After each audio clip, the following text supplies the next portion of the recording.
महीने पहले जयपुर में एक खबर सामने आई कि सीएम का काफिला जा रहा है और उस काफिले में एक स्ट्रीट वेंडर सुरेशु गुप्ता जो कि बुरी तरह से गर्म पानी से झुलस गई थी और ये पानी उन्हीं पुलिस कर्मियों द्वारा चाहे गलती से चाहे किसी भी कारण से फेंका गया। और अभी भी उस घटना को अगर बात करें तो 1 महीना बीत चुका है। 19 जून की जो वो बात है, रेशु गुप्ता लगातार सुर्खियों में रही, कई सारी मीडिया ने कवरेज भी किया, लेकिन अब तक अगर बात करें 1 महीने बाद भी किसी तरह की सहायता रेशु गुप्ता को नहीं मिली है। इस वक्त हम रेशु गुप्ता के साथ है और हमें भी कहीं ना कहीं अगर बात करें तो ये बातें मीडिया में भी और मार्केट में भी आई थी कि रेशु गुप्ता को जो है कंपनसेशन मिल चुका है, कई सारे नेता मिलने आए हैं। और जब भी फिलहाल जब अशोक गहलोत पूर्व मुख्यमंत्री ने जब एक प्रेस वार्ता की थी, एक डिस्कशन किया था डिजिटल क्रिएटर्स के साथ, तब भी उन्होंने रेशु गुप्ता का जिक्र किया था और कहा था कि उस बच्ची को कम से कम एक संवाद गवर्नमेंट को करना चाहिए था और कुछ सहायता फाइनेंशियल तौर पर भी दी जानी चाहिए थी। अभी आप देख सकते हैं कि अभी भी स्थितियां कुछ खास जो है बदलाव नजर नहीं आ रहा है, अभी भी पूरी तरह से झुलसी हुई नजर आ रही है, पूरे शरीर पर बैंडेजेस है और अभी भी अपने लिए जस्टिस की मांग कर रही है। सबसे पहले आप इसे जानेंगे कि 19 जून की वो बात थी, 1 महीना बीत चुका है, अब तक क्या कुछ बदलाव हुआ है या कुछ रिलैक्सेशन मिला हो? नहीं, ऐसा कुछ भी नहीं है। कोई जैसे मुझे पहले थी मैं मुझे उसी हालत पे छोड़ दिया गया है और आज मैं जिला कलेक्ट्रेट होके आई कि मैंने वहाँ पे जाके कलेक्टर साहब से निवेदन किया कि मुझे जल्द से जल्द मेडिकल ट्रीटमेंट प्रदान की जाए, क्योंकि जो मेरा घाव है वो वर्स्ट कंडीशन में है। क्योंकि डॉक्टर का ये कहना था कि जैसे मुझे चोट लगी थी या जल गई थी, मैं तुरंत मुझे हॉस्पिटल में एडमिट होना चाहिए था, लेकिन फाइनेंशियली कंडीशन मेरी ठीक नहीं थी तो मैं एडमिट नहीं हो पाई और अभी तक मुझे सरकार की तरफ से कोई ऐसी सहायता प्रदान नहीं की गई है। हाँ, अगर आश्वासन देने को कहा जाए तो आश्वासन मुझे हमेशा हर बार दी गई है कि अब आपकी सहायता होगी, अब आपकी सहायता होगी, लेकिन अभी ऐसा कुछ भी नहीं है। क्या किसी तरह का फिक्स आश्वासन या कुछ ऐसा आपको कहा गया था कि ये अमाउंट या फिर इस तरह से आपकी मदद की जाएगी और उसके बाद वो काम नहीं हुआ, इस तरह से कुछ? मुझे बोला गया था कि एक डेयरी बूथ आपको दी जाएगी और मेडिकल सहायता जब आज जितने दिन से आपको चोट लगी और जली है उससे लेके प्लास्टिक सर्जरी तक होता है, जब तक 2 साल 4 साल जब तक लगेगा तब तक सहायता दी जाएगी और आर्थिक सहायता में जो भरपाई करना होगा वो हम करेंगे। तो अभी 1 महीना पूरा बीत चुका है, आप भी हमने देखा कि आपने कई प्रेस कॉन्फ्रेंस भी की, मीडिया में भी ये चीजें चली भी और काफी लोगों ने क्रिटिसाइज भी किया, कई सारे नेता आपसे मिलने आए, कोई मदद के लिए आगे आया हो जिसने कहा हो कि हम आपके साथ इस लड़ाई में खड़े रहेंगे, और अभी तक क्या अपडेट है? मेरे साथ लड़ाई में कहने के लिए तो बहुत लोग आए कहें ऐसा नहीं है, लेकिन कुछ ही लोग, जब बात थोड़ी यहाँ 1 महीने हो गए तो कुछ ही लोग हैं जो मेरे साथ खड़े हैं, बहुत सारे लोग नहीं खड़े हैं। जिस हिसाब से पहले लोगों ने बोला कि हम खड़े रहेंगे, लेकिन अभी मेरे पास सिर्फ कुछ लोग ही हैं जो मेरे साथ खड़े हैं। अभी कुछ लोग हैं जो इस लड़ाई में मदद कर रहे हैं। मैं समझ पा रही हूँ कि वो गर्म पानी आप, क्योंकि हमारा पहला इंटरव्यू है, जब गर्म पानी आप पे गिरा होगा तो काफी ज्यादा पेन में आप रही होंगी और अभी भी बैंडेजेस पूरे शरीर पर है। थोड़ा सा अगर उस दिन के बारे में आप बताएं कि क्या माहौल है, किस तरह से क्या चीजें हुई? उस दिन को याद तो नहीं करना चाहती मैं, लेकिन वहां पे जैसे मैं ठेला लगा के खड़ी थी, पानी बॉयल्ड ही हो रहा था, तुरंत एक गाड़ी से आवाज आती है हटाओ हटाओ हटाओ, और वो व्हाइट शर्ट में जो सर थे ट्रैफिक पुलिस वाले, वो आते हैं सीधे जो स्टीमर होता है उसको धक्का मार के मतलब उसका चलती हुई गाड़ी में चले जाते हैं। और मतलब तो बाद में उन्होंने सुध लेने की भी कोशिश नहीं की कि किसी पे पानी गिर गया हम एक बार संभालें, क्योंकि गलती से हुआ होगा, जाहिर सी बात है, लेकिन बाद में संभालने की कोशिश भी नहीं की? कुछ भी नहीं। उसके बाद वहां से 50 गाड़ियां निकली होंगी, पुलिस प्रशासन की भी गाड़ी निकली, लेकिन किसी ने मुझे कोई हॉस्पिटल ले गया, ना कोई मेरे ट्रीटमेंट कराया। उसके बाद भी बात 4-5 दिन तक इधर उधर होती रही, लेकिन किसी ने मेरे बारे में कोई सुध नहीं ली थी। लगातार आप मीडिया में भी रही हैं, आपने जस्टिस की कोशिश भी की है, अब क्या अपडेट है इस केस में, क्या करने वाली है आगे, क्या कुछ होने वाला? मैं अभी आज जिला कलेक्टर साहब के पास गई थी।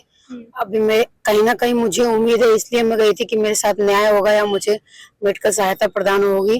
तो अभी मैं एक बार जिला कलेक्टर साहब बोले हैं कि जल्द से जल्द इस हफ्ते में मतलब सहायता प्रदान कर दी जाएगी, तो मैं उसी उम्मीद में हूँ अभी भी। रेशु जी, थोड़ी सी मैं मेडिकल कंडीशन भी जानना चाहूंगी कि आप पूरे शरीर पर आपके बैंडेजेस और मैं देख रही हूँ कि कुछ कुछ स्कार्स भी आपके शरीर पर नजर आ रहे हैं कि निशान पड़ गए हैं, डॉक्टर्स का क्या कहना है, कब तक मतलब इलाज चलेगा या फिर क्या कुछ? कि वो जो मतलब मेरा चेस्ट का एरिया है वहां पे भी बैंडेज लगा हुआ है, तो उसका ना 3 लेयर जल चुका है ब्रेस्ट का, तो उसको हील होने में भी 1-1.5 महीना बोल रहे हैं डॉक्टर। उसके बाद बोला है कि स्कार तो नहीं जाएंगे, उसके लिए हमें लेजर करना पड़ेगा। उसके बाद कुछ कुछ पार्ट ऐसे हैं जहाँ पे स्किन बहुत अजीब आएगी, तो उसका प्लास्टिक सर्जरी भी करना पड़ सकता है। इसमें कितना कुछ खर्चा होने वाला है? 8 से 10 लाख के आसपास। 8 से 10 लाख आपको कहा गया है। और अभी आप क्या उतनी फाइनेंशियली स्टेबल है कि आराम से ये खर्चा उठा सके, क्योंकि कोई भी सहायता आपको नहीं दी जा रही है अभी तक, कोई कंपनसेशन आने की बात भी नहीं है? नहीं, मैं स्टेबल नहीं हूँ, क्योंकि मैं ही जो थी मैं ही कमाती थी अपने घर में। मेरी बहन मेरे साथ मोमोज का ठेला, हम दोनों बहनें लगाते थे। फादर मेरे हैं नहीं, तो अभी तो मेरी ऐसी कोई सहायता नहीं। जो बन पड़ रहा हम लोग कर रहे हैं, और बाकी कुछ मेरे समाज के लोग, कुछ अलग समाज के लोग, या फिर कुछ सोशल वर्कर लोग मेरी बहुत मदद किए, जिससे मैं थोड़ा अपना खर्चा उठा पा रही हूँ। जैसे मुझे हॉस्पिटल में एडमिट होना है, लेकिन मेरा इतनी कंडीशन नहीं है कि मैं एडमिट हो सकूँ। यही मदद है जो आपको मतलब ओवरऑल मिल पाई है, इसके अलावा सरकार की तरफ से कुछ नहीं, मुझे सरकार की तरफ से अभी तक कुछ नहीं प्रदान हुआ।